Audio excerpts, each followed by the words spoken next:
Hello and welcome back to Matt Hayes' Tottenham blog and to another Premier League match review live stream. Today, Tottenham stunned Manchester City with a smash and grab 2-0 victory at the Tottenham Hotspur Stadium. And well, it's fair to say there were a lot of talking points in this one.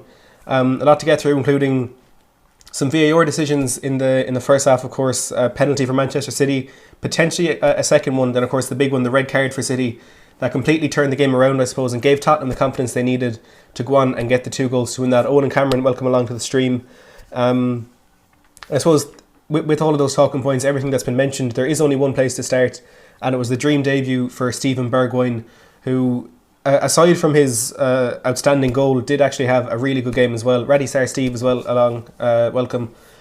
That goal from Bergwijn, I think, obviously a massive turning point in the game, giving us the ability to kind of, we didn't have to try and push for any more goals because we had the chance to then sit back and soak up Man City's pressure a bit more than we had already, because we didn't have to break in the counter attack as much, I suppose, even though we continued to do that. But aside from the goal, I thought Bergwijn was a really good performance, but up until that finish, there was nothing exceptional about his performance. So there wasn't any special moments. It wasn't like he was picking out really crazy passes or coming close to scoring or anything, but it was just a really tenacious performance from him. And it started off really well at the start with, I think he dispossessed Kyle Walker, and the crowd straight away got behind him, and immediately the crowd were up for it, and you could see it kind of got him up for the game a bit more. But his all-round game, chasing down every single ball, he was tracking back, when he got on the ball, he wasn't as direct as perhaps has been suggested by some people talking about him, including myself, looking at how he's played in the Eredivisie. He wasn't as direct as we might have expected when he was in possession, but I thought, for as far as Premier League debuts go, it certainly has to be up there with the best that I've seen at Tottenham anyway. And that makes it this season Tanguy Ndombele, Giovanni Lo Celso, Ryan Sessegnon and Steven Bergwijn now, who have all scored on their first starts for Tottenham, which is a pretty impressive record. Of course, 3 of them coming in the summer. Jedson didn't get off to a similar start against Norwich, but a really good performance from Bergwijn, and it's no surprise that he did get man of the match from, I think, everyone that I've seen so far. They did give him the man of the match. Steve's asking, should Sterling have been sent off? I think if the referee had... Actually, the referee, I suppose he did see that it wasn't a penalty. That's certainly a question that does need to be asked, and even, actually, I suppose you're mentioning the initial challenge on Dele Alli. Sterling, of course, I think Dele Alli tackled him just outside our own box, and Sterling, he got him on the ankle. His studs were definitely up. It was a dangerous collision. I wouldn't say it was a dangerous challenge, because there was a few replays that kind of showed Sterling essentially was just trying to pass the ball, and Dele Alli got his foot in there first. There was no intent there from Sterling, and even though it was dangerous and it did run the risk of seriously injuring Dele Alli, I don't think personally that challenge on its own should have been a straight red. But after the penalty that Lloris saved, I think Sterling was a bit lucky to get away with not getting his second yellow card for that one. Mike Dean, of course, saw it initially that it wasn't a penalty, and I think he should have. If he's not given a penalty in that situation, he kind of has to pull out that second yellow card for him. And once it did go to VAR, of course, they can't interfere in that. They can only make any straight red card decisions, but it would have been a second bookable offence, so VAR couldn't have interfered in that one. Steve saying, I think it was a red card challenge, ref should have looked at the monitor. I think that is very true. They've brought in this new directive where the ref is allowed to go and look at the monitor for any decision regarding a straight red card incident, and as soon as he's referred that to VAR, he should be going over to that monitor. It's there for a reason, and we see it used every single week so effectively in other leagues, in the Bundesliga, in the Serie A, in the La Liga. You just question why the Premier League why they're not using it, because it helps come to a decision a lot quicker because there's an extra man looking at it. So I think he should have gone and looked at it. But if he had, I'm not too sure he would have given that straight red card, because for me it wasn't clear and obvious. And I know what you're saying there. A few of you saying it was a dangerous challenge and he probably deserved it, but there was no intent there. He simply tried to pass the ball and he just lost it 50-50. Dele Alli got his foot in there before him, and I think it would have been harsh on Sterling to send him off. But the question definitely does have to be asked with that challenge, and also with that penalty incident as he tried to get that second penalty from Man City. Owen asking, what do you make of Harry Winks' performance? I see it as a wake up for him, and as Kyle and Steve are saying, Winks was class. He had a good game today. I thought Winks was absolutely exceptional. He was not pulling the strings as much as he usually does in the middle of the park, but he was just winning every single challenge that he went into. And you can't underestimate the part he played, of course, in that red card for Alexander Zinchenko. And it's a part of Winks' game that he's kind of often, because of the position he plays in, he's always compared to Ndombele and Sissoko. And I think a part of the game where a lot of people are correct in saying that Sissoko and Ndombele are further ahead than Harry Winks is running with the ball in possession. But Winks, that really poor corner to the edge of the box from, I think it was Kevin De Bruyne, Winks made that interception and there was only one thing on his mind, it was to break forward, and he beat the first man. And I don't know where this pace came from him, but he clearly beat Zinchenko to that second ball, knocked it past him, and it's just not something that we see enough from Harry Winks. But it's good to see that on a big day and a stage like that, he was able to kind of make that run and burst forward and essentially create the game-changing decision when Zinchenko did get that second yellow card. City players were a bit upset about that. They think it was a bit harsh on Zinchenko because it was a shoulder from him, but I think it was a tactical foul. It's what City do all the time. It was definitely a red card. But even aside from that, as I said, Winks winning every 50-50 challenge. He was playing some good football in the middle, but again, not as much as he usually does pull the strings. But I thought he had a very, very good game today, along with, of course, Steven Bergwijn. And I suppose you have to say Hugo Lloris with that game-defining save from the penalty spot, and also that one from Sergio Aguero earlier on. The one that I think deflected off Davinson Sanchez. Really, really good reactions from Lloris and good agility as well to get that left boot out and deflected onto the post. I thought he, obviously someone who does get a lot of stick from the fans, and quite often it is deserved, but I thought he deserves a mention as well.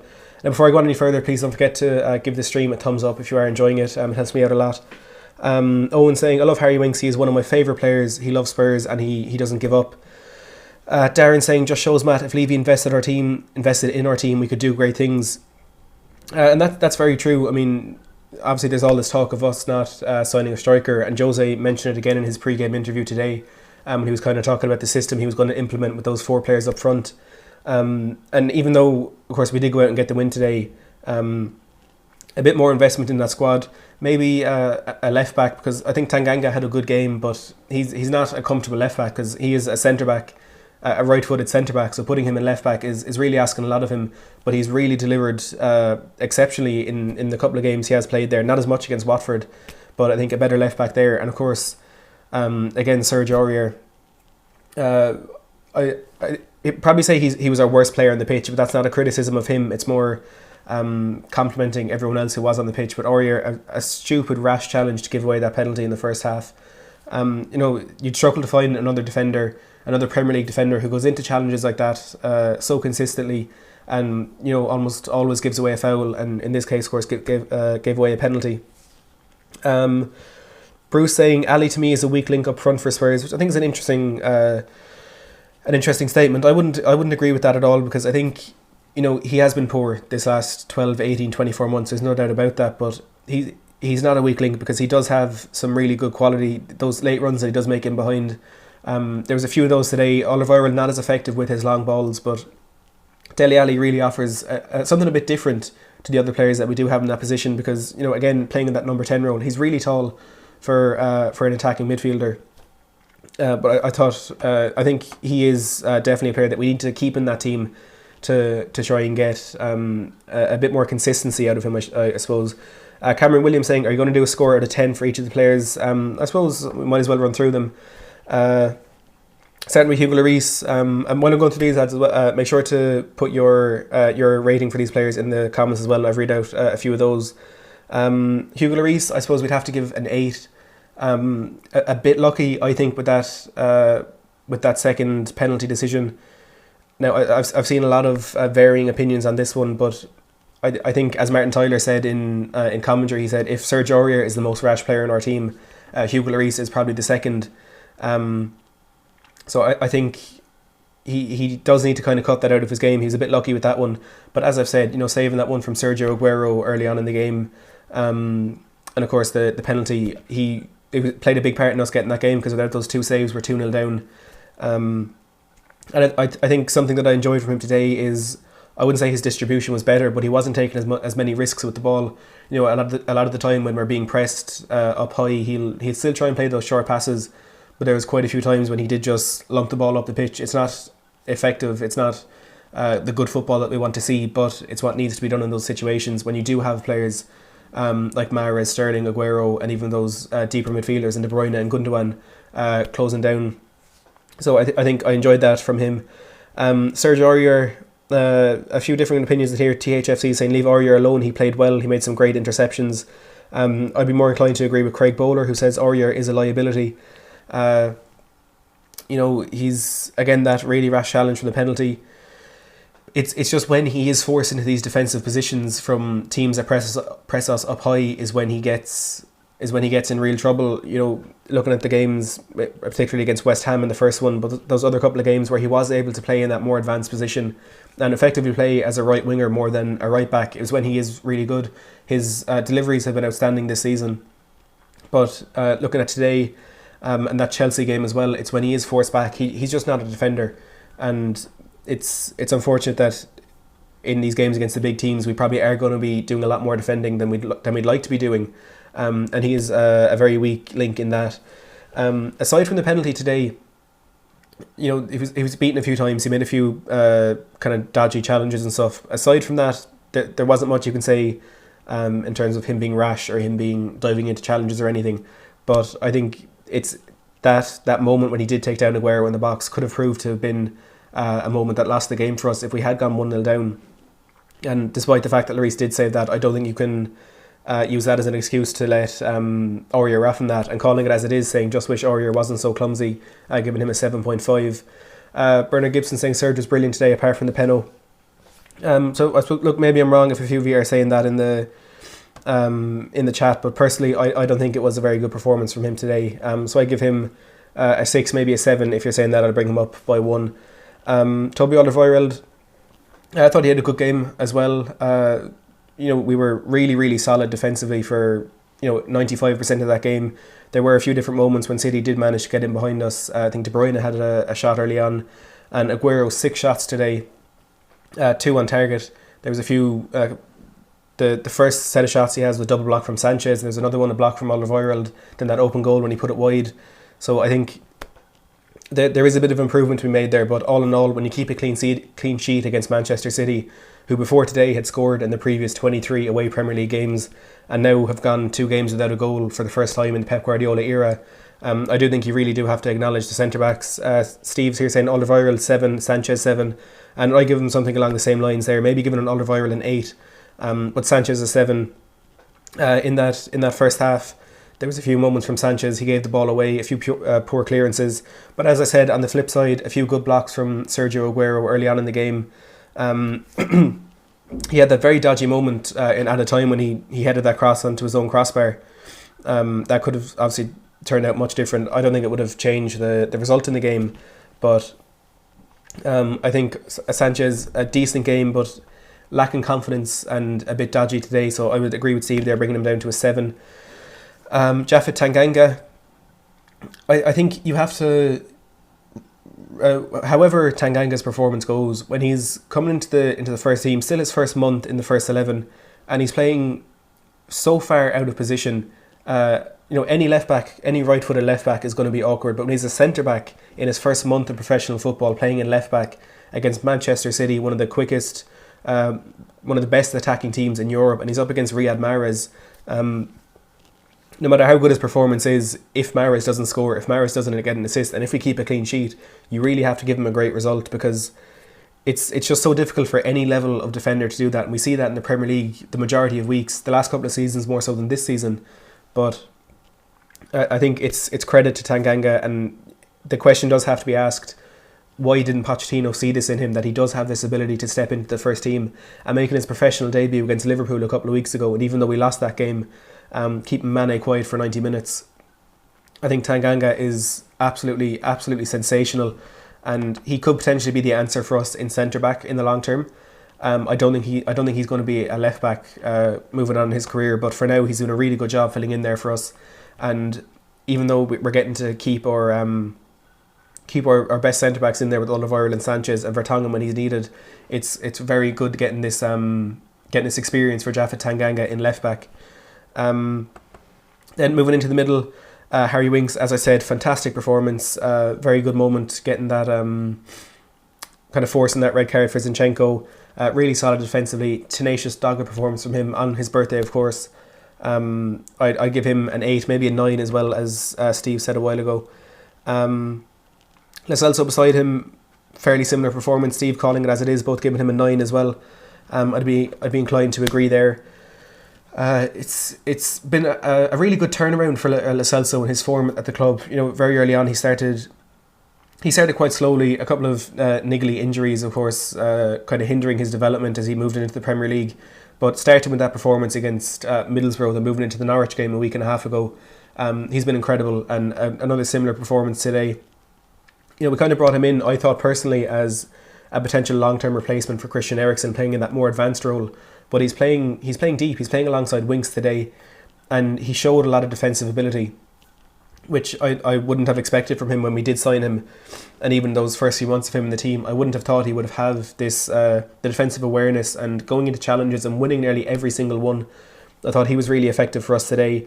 Didn't do as much on the front foot, but again, when you're playing in that deep role with Winks, especially when we're pinned back for most of the game like we were today, I think he did really well, all things considered, and I'd probably give him a 9 as well. And just quickly here, if I can find it again, Luke Trineman saying please give a shout out to Keith celebrating his 79th birthday. So happy birthday to Keith. If we can get everyone in the chat to wish Keith a happy birthday. Then moving into the more advanced roles, we start in the middle with Dele Alli. He didn't do too much today that you can kind of call out as something that would bump his score up quite a bit, but I mean we were pretty effective when we did get those chances in the second half. There were some really good runs Ali made even before the goals. There was one. It was only about 5 minutes before the goal. He made a good run down the left channel, and I think it was Son tried to play the ball out, but he just played it a bit too heavy. So I mean, there's not too much to say about Dele Alli. He wasn't in the game too much, but he didn't, like he has done in the past. He didn't, break down any attacks. He didn't, miss any chances or anything like that. It was a solid performance from him. So maybe give him a 7. Tottenham Reece saying great win for the lads. Welcome to the stream, Reece. Then moving on to Son, a good performance from him again. Because there was so little attacking from us, it's kind of hard to pick out any certain moments from these players that did kind of change their rating either way, apart of course from Steven Bergwijn. Son got in some really good positions, made some good runs. His passing was a bit off in the final third a few times. He a great bit of movement for the goal as well. A bit of luck with a deflection off Fernandinho, but he was there. He took that shot, and he managed to get the goal. So we bump him up a bit, maybe give him an 8 for getting that goal. Then Steven Bergwijn, as I said, man of the match. There's no doubt about that. Tenacious, chasing down every ball. He was linking up play well. He was holding the ball up when he needed to. And that moment of brilliance with that goal, taking it down on his chest, swivelling to volley, all in the one movement. It was a really great goal from him. Certainly my man of the match. I give him a 9, maybe a 9.5. A bit worrying to see him hobble off shortly after that goal. I saw someone asking a second ago as well, are there any updates on his injury? I don't think there is. It did seem to just be a bit of cramp the way Ederson was kind of stretching him out. And I didn't hear anything from Jose Mourinho suggesting that it might have been a more serious injury. But I wouldn't think it's anything to worry about. It's not like he's short of match fitness. He's been playing for PSV up until now. So I would say it's just a small thing for him. There's only one thing really with that front three behind the striker that did frustrate me a bit today, and I suppose it was to do with Steven Bergwijn. I thought he was getting attracted into the middle quite a bit, and there was a few moments, 3 or 4 in the first half, and then there was one in the second half where we were kind of breaking forward down the right hand side, and both Dele and Son had these instances where they got the ball in the middle and they swiveled, wanted to play it out to the left hand side. But because of that inverted back four that we play with Aurier pushing on the far side, Tanganga was staying quite defensive as you'd want him to. But Bergwijn was being dragged in, he was being kind of attracted into the centre, and it took a lot away from our attack because there was just no one on the left to play that ball out to, and it was a very narrow attack. And there's not much you can do when all the players are kind of lumped onto one side of the pitch. It's hard to break down City, and there's a few of those attacks there where they did manage to just get the ball off us because we didn't have any options to pass it to. But it is his first performance. It is his first time playing with the team. He's only had a week training with them, You certainly can't take anything away from him, because when he did get on the ball and when he was pressing, I thought he was absolutely sensational.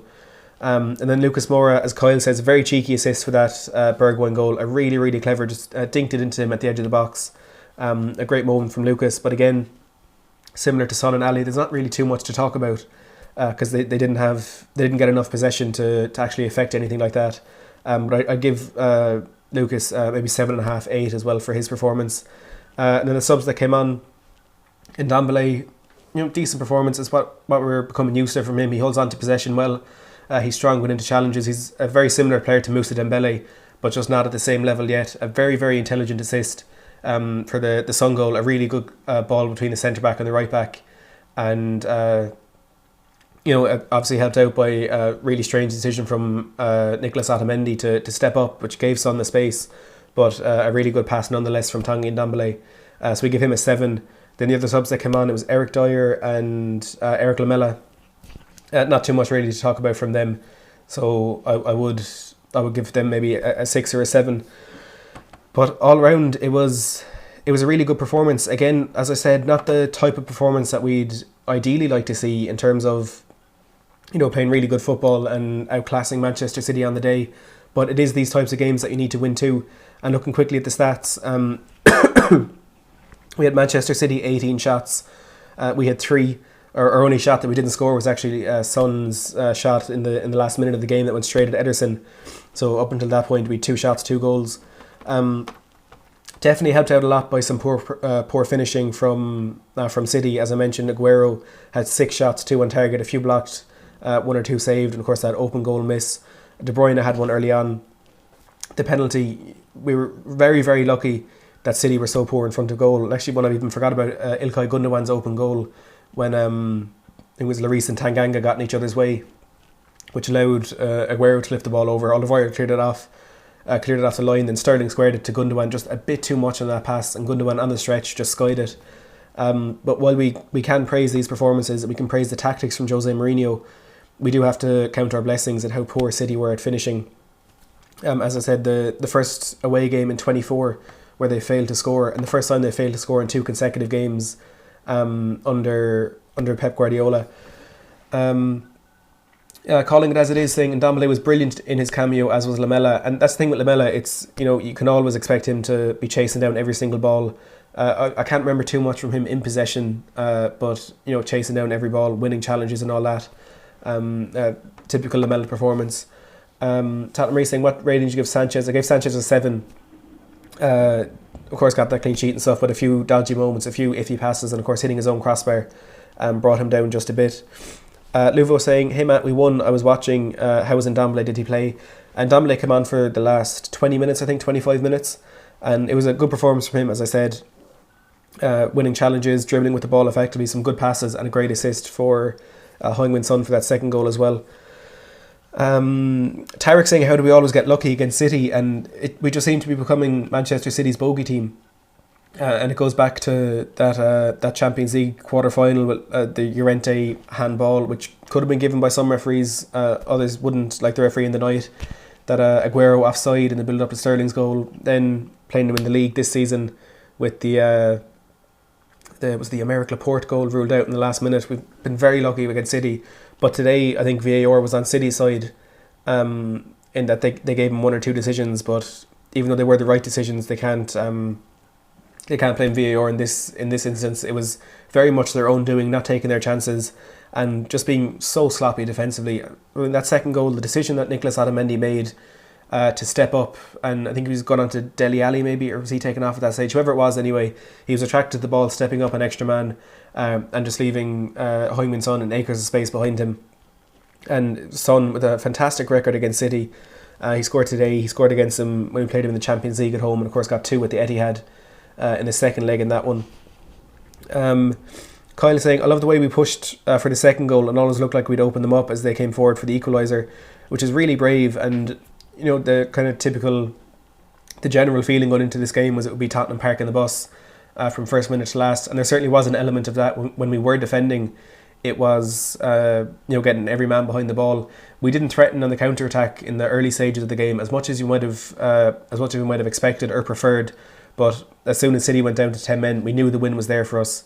We knew we had to capitalise, and as you said, we did. We were pushing forward, looking for that second goal, and when it came, City were just completely knocked out of their stride, and they never looked like coming back into it. Antonio saying, do you believe there's a Spurs-City rivalry growing? I wouldn't say there's a rivalry growing, but it's definitely turning into a really interesting fixture. It's been a while since they've... actually, they beat us after the semi-final last year, after the quarter-final last year. But to get 4 points against the reigning champions in the league this season, even though they haven't been as good this year, I think it is something that does need to be mentioned as well. Of course, getting that 2-2 draw back at the Etihad earlier in the season. Regenstein saying Tottenham looked good against 10 men shows we got some way to go.